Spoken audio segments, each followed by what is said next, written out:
Hello. People kept asking me this morning if I was nervous. No, I'm not nervous. Terrified.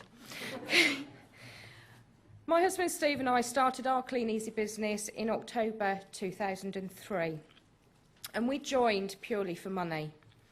Now, the bottom line is that everybody does join Clean Easy for money. It's not because they want to put catalogues through doors.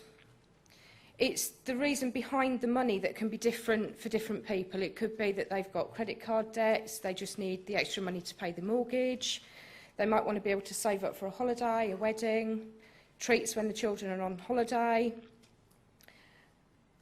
a meal out every now and again, which most of us can't afford to do at the moment.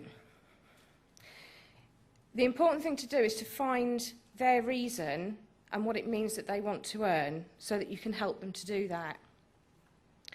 It's quite important just to show people initially to do what it is that they want to do. So if they want to earn £50 a week, show them how to earn £50 a week. If they're going to see the big picture, they will see it later on, but I'd be happy to have lots of people in the team that are doing a little. If they're looking to earn the bigger money, £300 a week, so on, then show them how to do that. And once you know what they're looking for, you can advise them as to what package to start on. This year we have had the fantastic break-free startup as a package, but it's not right for everybody. If you've got someone that's looking to earn and they need to earn £100 a week immediately, it's not necessarily the right package for them. So it is our responsibility to make sure that we are pointing them in the right direction. If they don't get what they're looking for, they are, after all, just going to leave. We joined for an extra £50 to £100 a week so that we could have some work done on the house, on the outside of the house, and we wanted to pay cash for once rather than the old plastic. Now, we actually answered a wanted slip that came through, with a catalogue that came through our door. If I can just ask for a little audience participation at this point, and it's really for the benefit of anybody new in the room, or anybody that is looking to get into the sponsoring side of the business. And I just want to quickly look at how different people joined the business. So if we can just have a quick show of hands, anybody that joined Clean Easy after answering a wanted slip in a catalogue. Okay, so have a look round, anybody that's new or looking to sponsor. Okay, thank you. How about joined the business after getting a leaflet through the door or seeing a business card on a car or in a service station somewhere? Yeah, there are a few. Okay. Anybody answer an advert in the newspaper? Yeah, quite a few more of those. Thank you. Shop cards? Any shop card? Lovely. And finally, a warm market. So someone you know, they could have been your Clean Easy distributor, family, friend. Yeah, thank you very much. All these different methods work, okay, so you need to do them all. Now, our first dilemma was where to put our catalogues. We had recently had a catalogue from our sponsor, after all, so surely doing our own street and our own area was out of the question. Wrong. We were just told to follow the system, walk out the front door, turn left or right, and start delivering catalogues. So that is exactly what we did. Correction, sorry, that's actually what I did. Steve stayed indoors, putting the catalogues together, and I went out with the shoulder bag and just kept going home every time it was empty. All I can say is thank goodness that they came up with the caterpillar. It saved some of that time. Now, I really didn't expect it to work. I was very, very sceptical, especially doing an area that I knew had been done recently. So I was really excited when we started to pick up orders and could see that it really did work. Now, when Steve and I first started in the business, we had very limited time available. We both worked in retail management positions and on average worked sort of 45, 50 hours plus each per week. Now, we used to put our catalogues out on a Wednesday and pick them up on a Sunday morning. We'd turn them around again and put them back out Sunday afternoon to pick up on Wednesday. They'd be turned around to go back out again. Okay, so we were actually leaving our catalogues with people for a long time on blanket dropping, but it didn't do us any harm. So what I would say is that if you do have limited time available, it's not wrong to leave your catalogues for a slightly longer period with people, but also don't forget the presenting of your catalogues if you've got limited time or limited catalogues. Our first 2 weeks in the business, we hit 10% and earned £210, so it worked. And then in our first full period, we hit 13% and earned £456. We continued to build our customer base, and by March 2004, we'd saved the £1,000 that we needed to have the work done on the house, and we were actually a month ahead of schedule. Just a tip for you for when building your customer base, because it will pay you dividends in the end, is to keep really good records. Keep records of where you've been, who's looking at the catalogue, who's not looking. And, I forgot my next bit, sorry.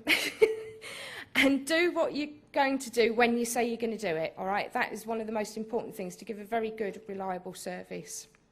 So if it's raining when you've said you're going to pick up your catalogues, you are going to get wet, all right? It's okay, you are waterproof. Now, we weren't initially interested in the team building side of the business and really fell into that accidentally to start off with. Our first venture, a lady that joined us quit for her first drop of catalogues. I think someone said boo to her.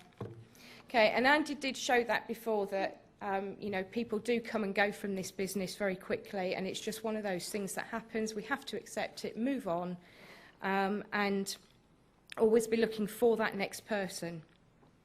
So at that time, we were quite happy to carry on just earning sort of £400 or £500 a month, and over the course of the next year, we gradually sort of grew the business and peaked at around 21%.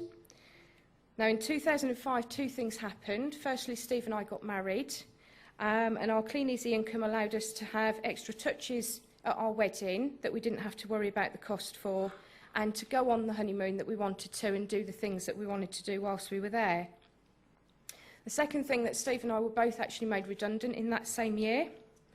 Over the next year, we concentrated on building the business, but I'm going to be totally upfront and honest here, we didn't work hard enough. We made mistakes, we're not afraid to admit that.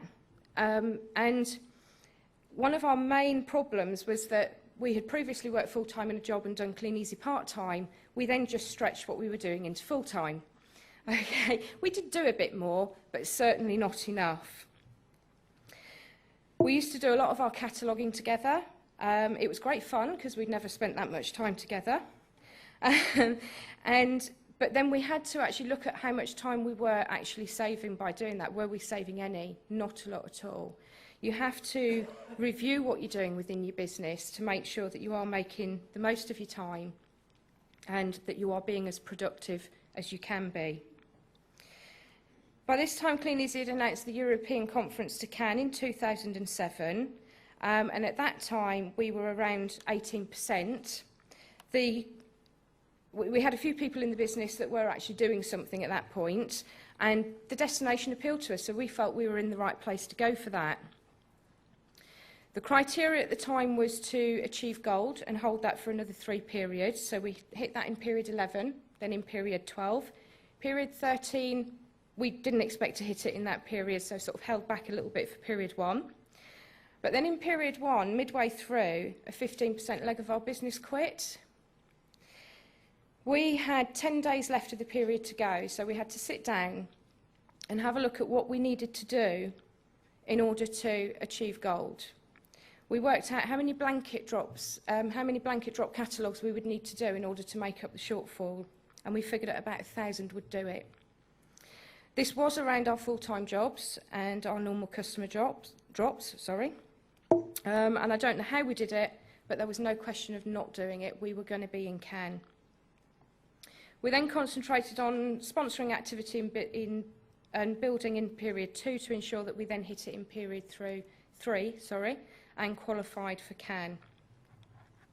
Later in that same year, we also qualified for a competition within the Global Horizons group and spent 4 fantastic days with Andy and Sue Boswell in Prague. So we were rocking at this stage. We've continued to build our team over the course of the next couple of years, just really building it to a solid gold level that we were achieving month in and month out. but there does come a time when you feel you've got to move it on, and that came in September when they announced the New York conference. It didn't just appeal to us, it also appealed to other people in the team and really started to create a buzz. We've been working very closely with the team, holding weekly webinars and one-to-ones to ensure that people have the right plans in place and are on track with their goals. Together with Julie and Tony Martin, we're currently in qualification for New York, with Julie achieving gold and us achieving senior. Steve has been working very closely with Julie, holding weekly breakfast meetings at the beginning of each week to make any changes needed. In week 4 especially, daily contact, and on day 20, even hourly contact to make sure that everyone meets their targets. I know that this has also helped Julie in planning, tracking and developing her own fantastic team. Our own target for the rest of this year is to continue to build our own PSG outside of Julie and to find our next person to be working with towards gold. Incidentally, you may be interested to learn that Julie was originally one of our customers and lives at the other end of our street. So you have a gold and a senior distributor living in the same street, and Julie's son Dean is also a distributor. So please don't worry about other people in your area, other distributors. All right, it can be done. If you've got a customer that is looking to join the business, don't be put off by that. Whose team would you rather they be in? Yours or someone else's? I know which I'd prefer. I hope our stories help to show what can be achieved within this business and that it's never too late to move your business forward. We haven't exactly been express at this. I'm sure you're familiar with the tortoise and hare story. So even if you have been in the business for a few years, just make that decision, plan and take action. And it's a definite we will see you in New York. Thank you.